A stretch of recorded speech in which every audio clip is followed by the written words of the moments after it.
Oh God. I'm almost scared to talk to Tony now. I'm scared. I mean, Tony Randle, Councillor Tony Randle, letter from Wellington. Are you Yeah, there, Tony? yeah, yeah. I'm scared to I'm talk to still you. here, I'm scared holding to talk. on. I'm just looking at a whole series of stuff, mate, that's come your way in the last 48, 72 hours. And I'm going, are you all in the fetal position somewhere under a desk hiding if you're a Wellington councillor?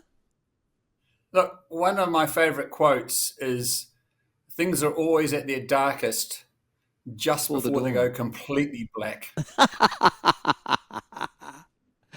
Yeah. Listen, we better explain. Yes.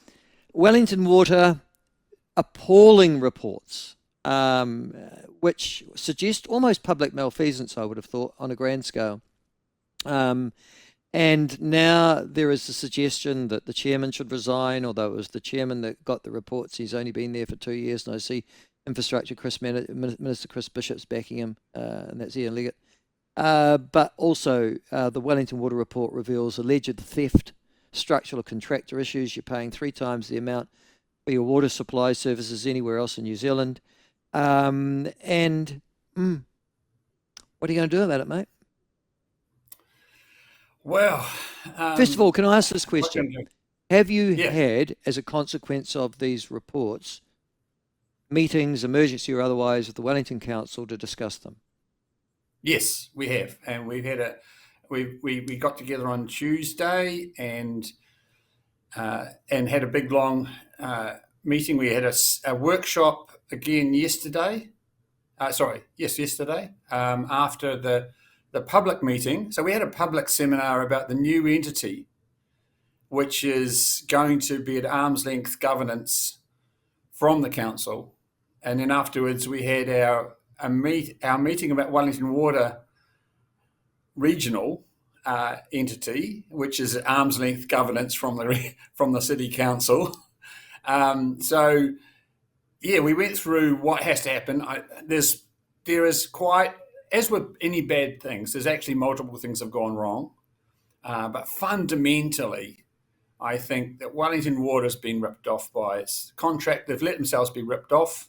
Yeah. You have this sort of problem in the sense that they signed a rubbish contract, and some of the practices they were doing, look, they're just shocking. It's yes minister stuff, really is, but yes minister in a bad way.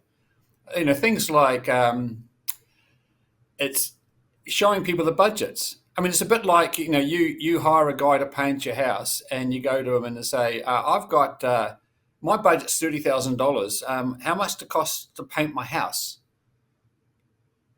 And then he puts in a bid as, "Oh, it's actually $30,000." Yeah. Yeah. I mean, this is the sort of stuff that was really happening, and over and over again. I mean, the report, and we've only got a summary of the report. We still haven't got the full report, and even when we get it, we'll only get a redacted version. The report even says that even invoices that were declined by the managers were still paid for by the accounts department. So even when Wellington Water officially pushed back, they said, and I can imagine it. Hi, this is Joe here from, Contractor. I don't name any names, but look, Well, it's this Fulton invoice Hogan. for Let's be three clear four about it. thousand They dollars only still not contracted paid. to one contractor, Mary, can didn't you they? just pay it? Yeah, You know. yeah. No, I understand that. Sorry, let's go back one. I mean, and that's why the reason I was raising my eyebrows, Tony, at the, you know, standalone or the CCOs that have managed to get yourself into all this sorts of trouble with. It's just bizarre to me. But here we go. Wellington Water set up in 2019, I think. Is that right? Yes. And No, it's before that, but they set up a panel. Wellington Water was set up before that, right, but in 2019 they changed the way they were contracting, and they set up a panel with 5 suppliers on it. right. And they said, we're going to put all the work through this panel on a rate card. And they then contracted one of the suppliers, Fulton Hogan, to manage the work that went through the panel. So all the work that went, so Wellington Water didn't allocate work across the 5 contractors. What they did is they went to Fulton Hogan and said, here is all the work. You allocate it. And Fulton Hogan said, thank you very much. Our margin is 30% on top to do the management.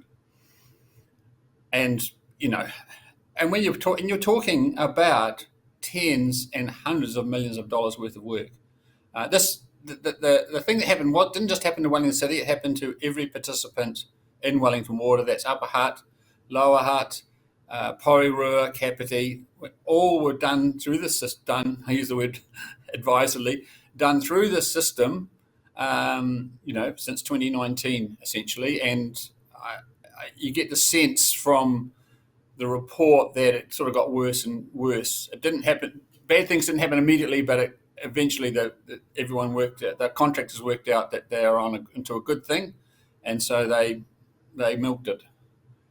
It seems. Well, listen, and I suspect, and I hate to say this, but you won't be the only council in this particular predicament. I suspect that Wellington Water is not unique in actual fact, Tony, around the country, because many councils have a monopolistic supplier of many of their water services, and Fulton Hogan's name is one of those names. They were the monopolistic supplier in this case, weren't they? Yep, that's right. And also, ironically, Fulton Hogan are one of the companies that Contractor do our roading projects as well. Exactly. Which is, so how do you know background. The same thing isn't happening there? Well, we've asked that question of the Chief Financial Officer, who's also our CEO at the moment, and she says that they have the controls in place that Wellington Water doesn't have, and so they have confidence in that that's not happening. That said, we have talked in the past about a certain bike rack. Yeah. That costed $250,000, and we spent $520,000, $500,000 on it. Yeah. So I'm still nervous, and I'm being on the Audit and Risk Committee as Deputy Chair. I'm doubly nervous that until you get an independent assessment, I don't think you can approach that with any confidence, Tony. And I'm sure you don't think so either. Well, I've got to make, and I am making, I'm asking some hard questions around the bike rack to try and get to the bottom of it. Is our methodology sound? And what have you done about it? And I'm getting more positive answers. I don't think, he says, touch wood, shall I say, that Wellington City is in the same dire straits. Look, I've worked in many organisations where there has been too close an arrangement with certain suppliers. It happens in the health sector, for example. And but that said, they still follow good process when they do lots of work. I mean, they still get some independent contractors.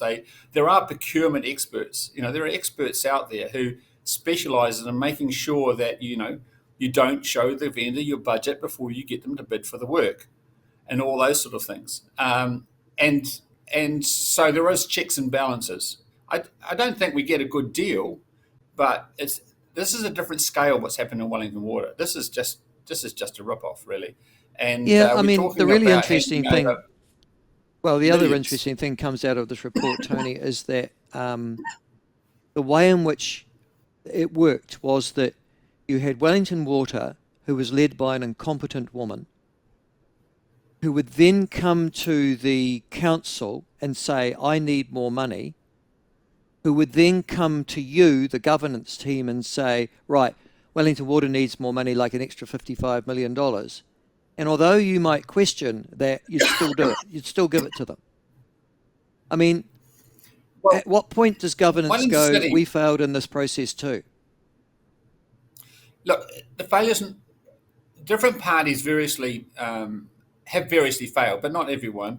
I'm going to give credit, sometimes I'm critical of council officers, but we've had 2 or 3 council officers and managers who have been onto it.